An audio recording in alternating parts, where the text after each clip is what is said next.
अब हम लोग जो है बात करेंगे लेसन 2, एक चर वाले रैखिक समीकरण, जिसको इंग्लिश में बोलते हैं linear equation in one variable. ठीक है, क्या बोलते हैं? Linear equations in one variable.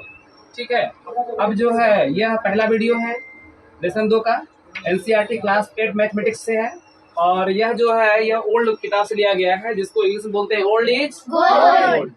ठीक है, अब इसमें हम लोग बेसिक से स्टार्ट करेंगे, जो हमारे एनसीईआरटी की बुक में दिया गया है उसको पहले देखते हैं। इसमें सबसे पहले भूमिका देखेंगे, और भूमिका में जो है क्योंकि सबसे पहले हमको बेसिक से चर को समझना जरूरी है। चर, जिसको इंग्लिश में क्या कहते हैं? वेरिएबल। क्या बोलते हैं? वेरिएबल। ठीक है, और चर का मतलब होता है अक्षर। चर का मतलब क्या होता है? अक्षर। ठीक है, जैसे अक्षर हम ले सकते हैं, जैसे मैंने लिया ए लिया। ठीक है, ए के बाद बी, बी के बाद सी, सी के बाद डी। ठीक है, और लास्ट तक कितना तक हो जाएगा? जेड तक हो जाएगा। चर का मतलब क्या होता है? अक्षर। या कैपिटल ले सकते हैं, ABCD, ए के बाद बी, बी के बाद सी। ठीक है, सी के बाद डी, और डॉट डॉट कहाँ तक जाएगा? जेड तक जाएगा। ठीक है, ये सभी क्या है? चर। चर का मतलब क्या होता है? अक्षर। चर का मतलब अक्षर। अब जो है अक्षर और ले सकते हैं, जैसे हम लेंगे क से ज्ञ तक। क से ज्ञ तक, यह भी क्या है? चर है। चर का मतलब अक्षर। या ले सकते हैं अ से आ तक। अ से कहाँ तक ले सकते हैं? आ तक ले सकते हैं। ठीक है, आगे देखते हैं। अगर कोई उर्दू का विद्यार्थी है तो अली बे ते से क्या रहेगा? अली बे ते से आगे तक जो भी रहता है। ठीक है, तो उसको भी चर मान लेते हैं। समझ में आया? तो चर का मतलब क्या होगा? अक्षर हो जाएगा। तो आगे देखते हैं अचर। तो अचर का मतलब क्या होता है? संख्या। अचर का मतलब क्या होता है? संख्या। ठीक है, और अचर को इंग्लिश में कांस्टेंट बोलते हैं। क्या बोलते हैं? कांस्टेंट। ठीक है, अब संख्या देखेंगे तो संख्या हम लोग कुछ भी लिख सकते हैं। संख्या 0 से लिखते हैं, अंक लिखना होता है तो 1 से लिखते हैं। संख्या 0 होगा, 0 के बाद 1, 1 के बाद 2, 2 के बाद 3, 3 के बाद 4, 4 के बाद 5, 5 के बाद 6 के बाद 7 के बाद 8 के बाद 9 के बाद 10, अनंत तक हो जाएगा। है ना, क्योंकि संख्याएं बहुत अनंत होती हैं। तो ये जितनी भी संख्याएं होंगी, ये सभी संख्याएं क्या हो जाएंगी? अचर हो जाएंगी। क्या हो जाएंगी? अचर। और अचर को इंग्लिश में क्या बोलते हैं? कांस्टेंट। क्या बोलते हैं? कांस्टेंट। ठीक है, अब हम लोग आगे बात करते हैं व्यंजक। किसकी बात करते हैं? यहाँ से एनसीईआरटी के बुक में लिखा गया है। तो व्यंजक की परिभाषा जो है, व्यंजक को इंग्लिश में एक्सप्रेशन बोलते हैं। क्या बोलते हैं? एक्सप्रेशन। ठीक है, अब जो है व्यंजक किसे कहते हैं? तो व्यंजक चर और व्यंजक जो है चर और गणितीय संक्रियाओं, जैसे जोड़, घटाव, गुणा, भाग से मिलकर बनता है। ठीक है, कहने का मतलब ये है कि जो व्यंजक होता है वह जो है चर और गणितीय संक्रियाएं, जैसे जोड़ हो, चाहे घटाव हो, चाहे गुणा हो, चाहे भाग हो, इस सब से मिल करके किसका निर्माण होता है? व्यंजक का निर्माण होता है। एलिसा, व्यंजक का निर्माण कैसे होता है? खड़े होके पढ़ो, पढ़ो पूरा। व्यंजक चर और गणितीय संक्रियाओं जैसे जोड़, घटाव, गुणा, भाग से मिलकर बनता है। ठीक है, कहने का मतलब ये है कि जो व्यंजक होता है वो गणितीय संक्रियाएं जो है जोड़, घटाव, गुणा, भाग, है ना? जोड़, घटाव, गुणा, भाग। ठीक है, चर रहेगा, और चर के साथ जो है जोड़ भी रहेगा, घटाव भी रहेगा, गुणा भी रहेगा, भाग भी रहेगा। इसमें से कोई हो सकता है।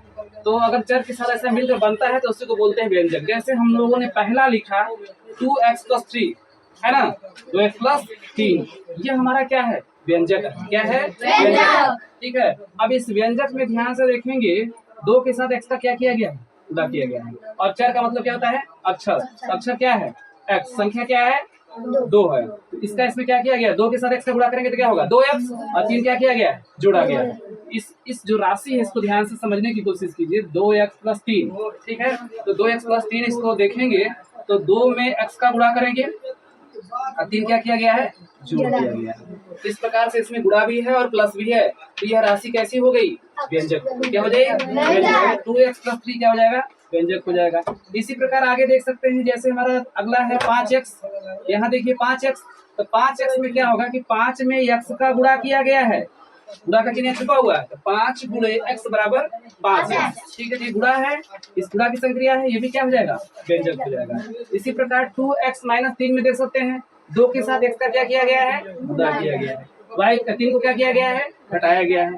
ठीक है, इसमें से जोड़ घटाव गुणा भाग कोई भी रहेगा तो क्या हो जाएगा, अगर किसी भी चर राशि के साथ अगर जो है जोड़ घटाव गुणा भाग कुछ भी रहेगा तो क्या बन जाएगा, व्यंजक बन जाएगा। व्यंजक क्या बनेगा, व्यंजक। ठीक है, आगे बात करते हैं।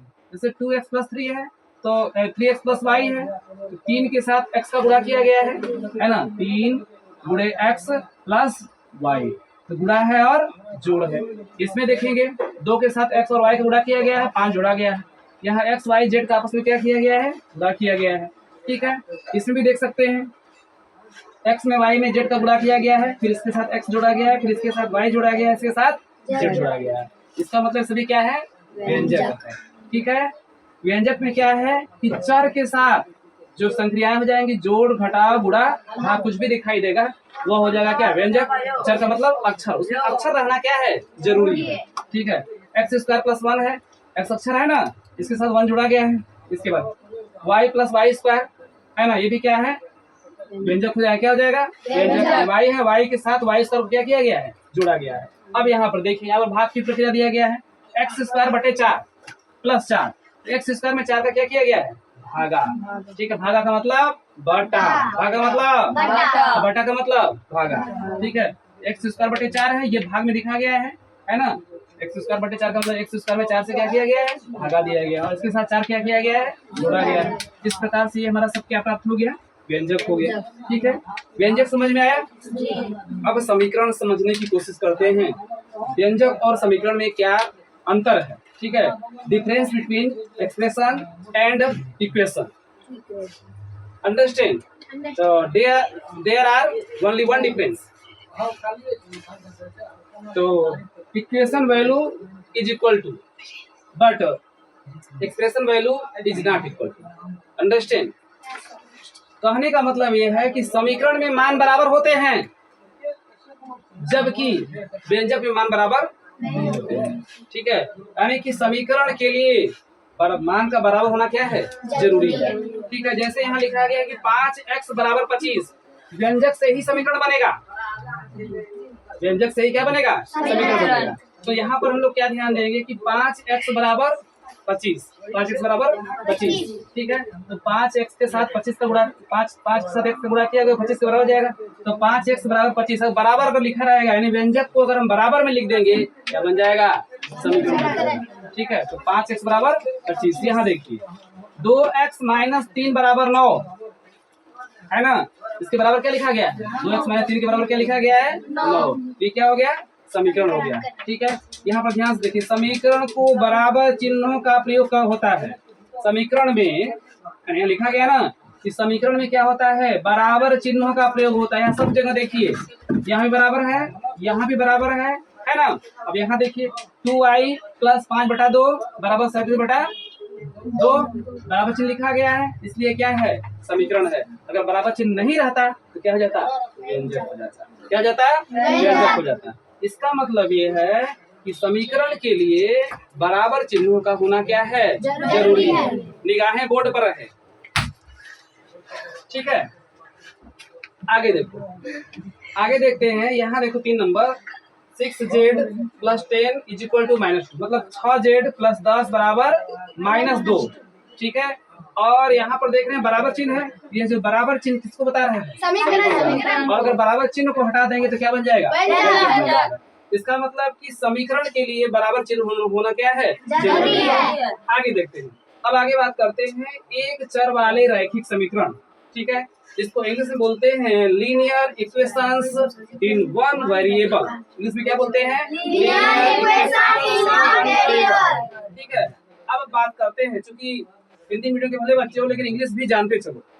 ठीक है, दोनों भाषाओं में। अब हम लोग बात करते हैं, एक चर हो तथा चर की घात 1 हो तो उसे क्या कहते हैं, एक चर वाले रैखिक समीकरण कहते हैं। कहने का मतलब चर रहेगा, चर का मतलब अक्षर, अक्षर रहेगा, अक्षर अकेला रहेगा। ध्यान देंगे, अक्षर कैसा रहेगा, अकेला अक्षर रहेगा, एक ही अक्षर रहेगा, लेकिन उसके जो चर की जो घात होगी वह अगर 1 होगा तो उसको बोलेंगे एक चर वाले रैखिक समीकरण। चूंकि तुम लोगों के सिलेबस में कक्षा 8 में एक चर वाले रैखिक समीकरण ही पढ़ना है, 2 चर 3 चर ये सब नहीं पढ़ना है। इसके विषय में आगे 9वीं 10वीं सब क्लासों में पढ़ोगे, ठीक है। लेकिन जो हमारा 8 का जो सिलेबस बोल रहा है तो सिलेबस के हिसाब से चलेंगे। तो इसमें 8 में हम लोग को सिर्फ जो है एक चर वाले रैखिक समीकरण ही पढ़ना है। तो एक चर का मतलब इसको बोल सकते हैं एक चर वाला रैखिक समीकरण, मतलब चर का घात क्या हो, एक। चर का मतलब अक्षर, कोई एक अक्षर लेंगे, या तो एक्स हो या तो वाई हो। उसमें अगर डबल अक्षर रहेगा तब भी नहीं होगा, डबल अक्षर नहीं होना चाहिए, एक ही अक्षर होना चाहिए, या तो उसमें एक्स रहे या तो वाई रहे। कोई भी व्यंजक ले लें, कोई भी समीकरण ले लें। जैसे हम लोग यहाँ देखेंगे कि x + 5 = 7 दिया गया है, ठीक है। चलो इसको परिभाषा पढ़ो तुम तो।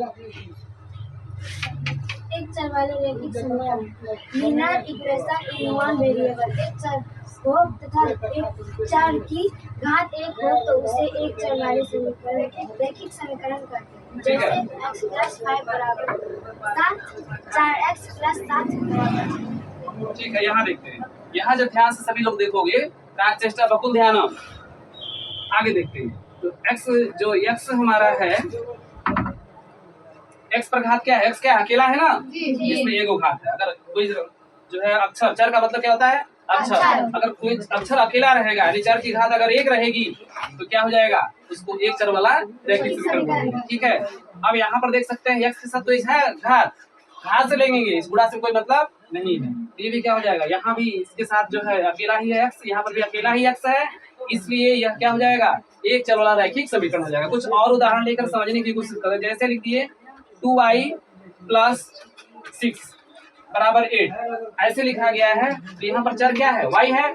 चर क्या है, चर जो है y है, और y की घात क्या है, कुछ नहीं है तो क्या मान लेंगे, 1 मान लेंगे। क्या मानेंगे, 1 मानेंगे। तो यह एक चर वाला रैखिक। यहाँ पर भी लिख सकते हो, चर क्या है, इसमें चर क्या है, x है, और x की घात क्या है, 1 है, इसलिए इसको क्या मानेंगे, एक चर वाले रैखिक समीकरण, ठीक है। एक चर वाले रैखिक समीकरण में जो चर की घात होता है वह क्या होना चाहिए, 1 होना चाहिए। क्या होना चाहिए, 1 होना चाहिए। इसको भी मेंशन कर लो इस क्वेश्चन में, ठीक है। अब इसके बाद इसी के साथ इसको भी दिखा सकते हो। चर इसमें क्या है, x है, चर क्या है, x है, और इसी x की जो घात है वो कितना है, 1 है। आगे एग्जांपल ले सकते हैं। जैसे मैंने 3 नंबर ले लिया कि 4y² + 6, क्या यह जो है एक चर वाला रैखिक समीकरण है, नहीं है, क्योंकि चर की घात क्या है, 2 है। इसको नहीं ले सकते, समझ में आया, इसको नहीं ले सकते क्योंकि चर की घात 1 होना चाहिए। एक चर वाला रैखिक समीकरण में चर की घात क्या होना चाहिए, सिर्फ 1। कभी कभी सवालों में सिर्फ रैखिक समीकरण लिखता है, तो रैखिक समीकरण का मतलब ये होता है क्या है, एक चर वाले रैखिक समीकरण। ध्यान देना, कभी कभी जब कंपटीशन में जाओगे तो वहां पर सिर्फ रैखिक समीकरण लिख देगा, तो वहाँ कंफ्यूजन नहीं होना है, उसका मतलब वही होगा। रैखिक समीकरण का मतलब भी क्या होता है कि एक चर वाले रैखिक समीकरण, ठीक है। इसका मतलब ये नहीं हो सकता। जैसे मैंने और कुछ ले लिया, 5x³ + y ले लिया, तो क्या ये एक चर वाला रैखिक समीकरण है, नहीं, क्योंकि x की घात क्या है, 3 है, और घात जो है रहेगा इसके साथ एक ही अक्षर रहेगा। अक्षर कितना रहेगा, एक चर हो। एक चर का मतलब, चर का मतलब अक्षर। इस चर का मतलब क्या होता है, अक्षर। जो लिखा गया है चर का मतलब समझो, चर का मतलब होता है अक्षर। इसमें एक ही चर लेना है। जैसे मान लो कभी कभी ऐसे कंफ्यूजन में दे दिया, कंफ्यूजन से दूर रहो। जैसे मैंने लिख लिया 3 नंबर एग्जाम्पल कि x + y = 8, क्या यह एक चर वाला रैखिक समीकरण है, नहीं है, नहीं है। अगर नहीं है तो क्यों नहीं, ध्यान से देखो, क्योंकि x पर घात 1 जरूर है, y पर भी घात 1 है, लेकिन एक चर के लिए सिर्फ एक ही चर होना चाहिए, क्योंकि इसमें चर कितने हो गए, 2, x और y हो गए, 2 को चर हो गए ना। तो हमको चाहिए क्या, एक चर वाला रैखिक समीकरण। जब चरों की संख्या 2 हो जाए, भले घात उसमें 1 रहे, लेकिन वह एक चर वाला रैखिक समीकरण नहीं होगा, ये नहीं होगा। समझ में आया, एक चर वाला रैखिक समीकरण नहीं होगा। अगला बताना है, होने वाला तो सब जाने गए तुम लोग। जैसे लिख दिए 5x + 6y = 9, महिला, क्या ये एक चर वाला रैखिक समीकरण होगा, क्यों नहीं होगा, क्यों नहीं होगा, क्योंकि उसमें 5x + 6y है। इसमें क्योंकि x भी है और y भी है, और x y 2 चर हो गया, कितने हो गया,